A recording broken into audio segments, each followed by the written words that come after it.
Bonsoir à tous, nous sommes le vendredi 28 janvier. Parmi les titres de cette édition, l'inauguration aujourd'hui de l'âme du Temple. Le lieu de répétition et d'enregistrement a subi une cure de jouvence.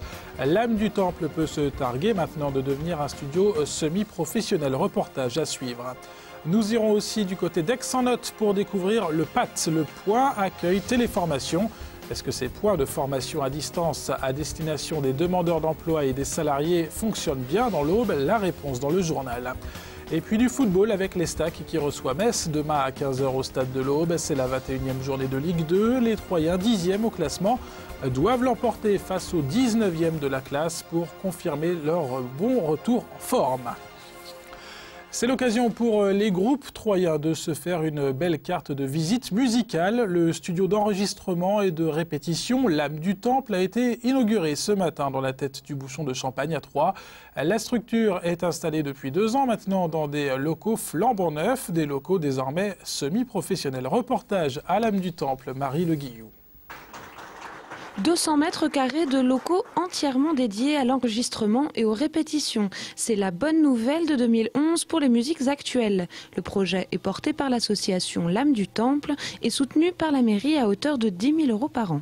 C'est une chance pour la ville d'avoir des jeunes comme eux, comme je le dis, passionnés, qui s'entendent bien. C'est une équipe de copains et ils sont ambitieux et ils voulaient occuper cet espace et je trouve que c'est toujours mieux quand c'est le milieu associatif qui prend l'initiative, qui apporte des projets et c'est le rôle de la collectivité d'être aux côtés, de répondre au présent et notamment sur le plan budgétaire. Ils répondent surtout à un besoin qui était là sur Troyes et depuis plusieurs années.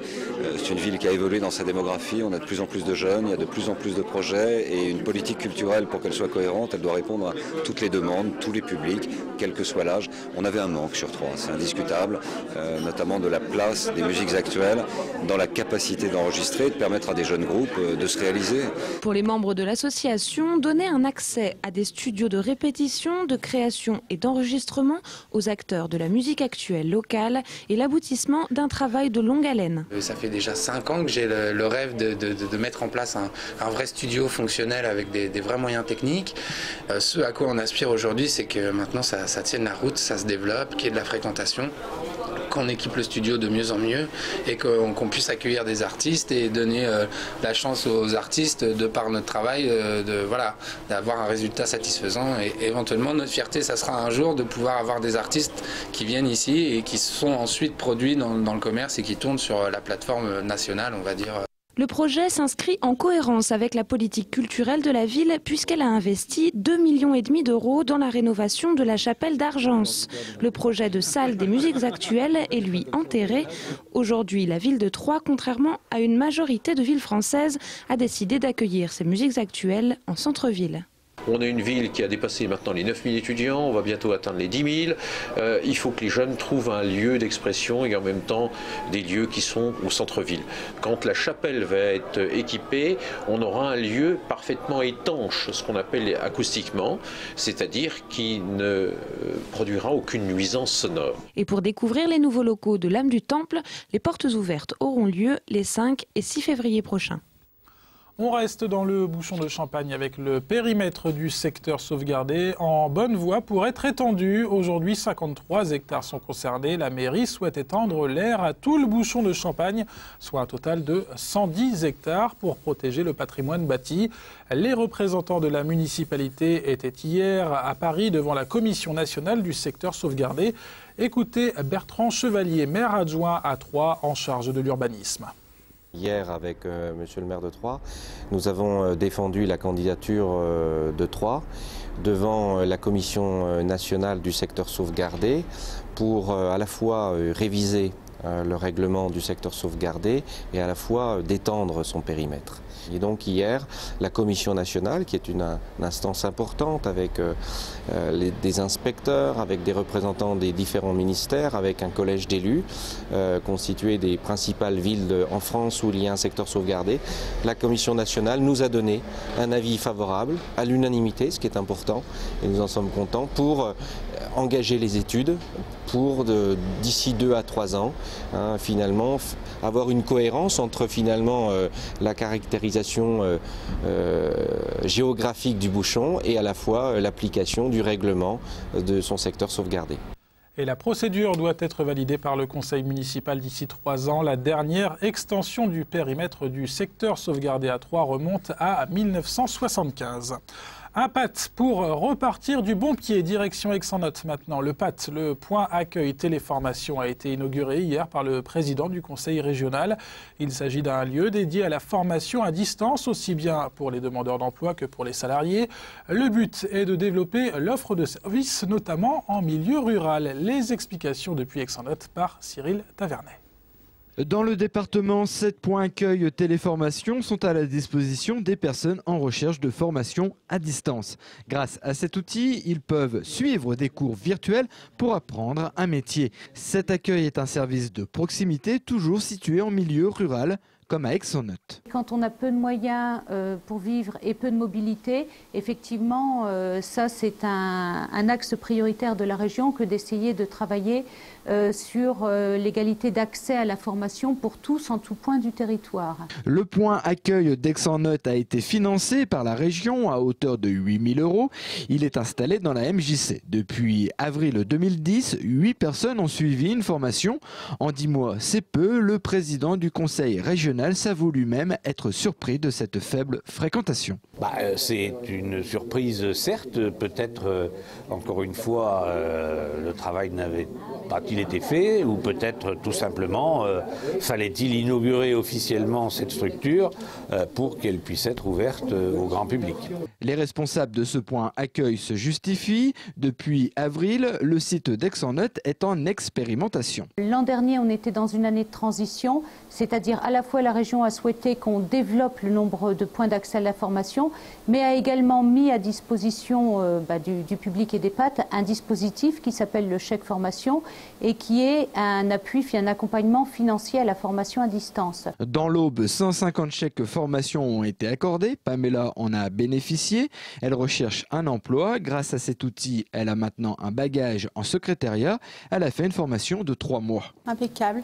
Ils sont là quand on a besoin d'eux. Quand on a un souci, pas de panique, on est là. Vraiment, c'était bien. Mais du fait que ce soit Aix-en-Othe, au pied de chez soi, au pied de son travail, c'est bien. En moyenne, une téléformation dure 70 heures, un plus à noter sur son CV. Le prochain point accueil téléformation devrait voir le jour dans le Bar-Sécanet. Et plus d'informations sur le PAT d'Aix-en-Othe par téléphone au 03 25 76 18 08. La Fondation Raoul Follereau organise ce week-end la 58e édition de la Journée mondiale des lépreux. À cette occasion, l'association met en place dans les rues du centre-ville de Troyes notamment une grande quête afin de récolter des fonds. Ils serviront au dépistage, aux soins et à la réinsertion des malades. L'année dernière, 1 800 € avaient été récoltés dans le département. Marc Moreau est le responsable de la Fondation pour l'Est de la France. Il est au micro de Liv Bartholoméo. C'est une manifestation nationale et elle n'est pas très spectaculaire comme je le dis régulièrement, mais nous sommes dans la rue vendredi, samedi et dimanche pour faire la quête, c'est-à-dire que nous allons solliciter les donateurs. Bien sûr, les résultats de cette quête nous permettent notamment de fournir gratuitement les médicaments aux malades, en l'occurrence une polychimiothérapie, une association de 3 antibiotiques qui permettent facilement de guérir le malade. Et puis bien sûr, cela nous permet d'acheter les équipements nécessaires, mais aussi d'équiper les infirmeries, de donner les moyens aux infirmiers, d'aller toujours de plus en plus loin dans la brousse pour faire le dépistage de cette maladie qui est un bacille proche de la tuberculose. Et la lèpre touche chaque année près de 250 000 personnes dans le monde. Du football pour refermer ce journal avec la 21e journée de Ligue 2. L'Estac reçoit demain à 15 h au stade de l'Aube la formation de Metz. Des Mosellans actuellement 19e du classement. Les joueurs de Jean-Marc Furlan, eux, sont 10e. Après 2 semaines sans compétition officielle, les Bleus et Blancs espèrent faire fructifier demain leur victoire engrangée à Nantes lors de la dernière journée de championnat.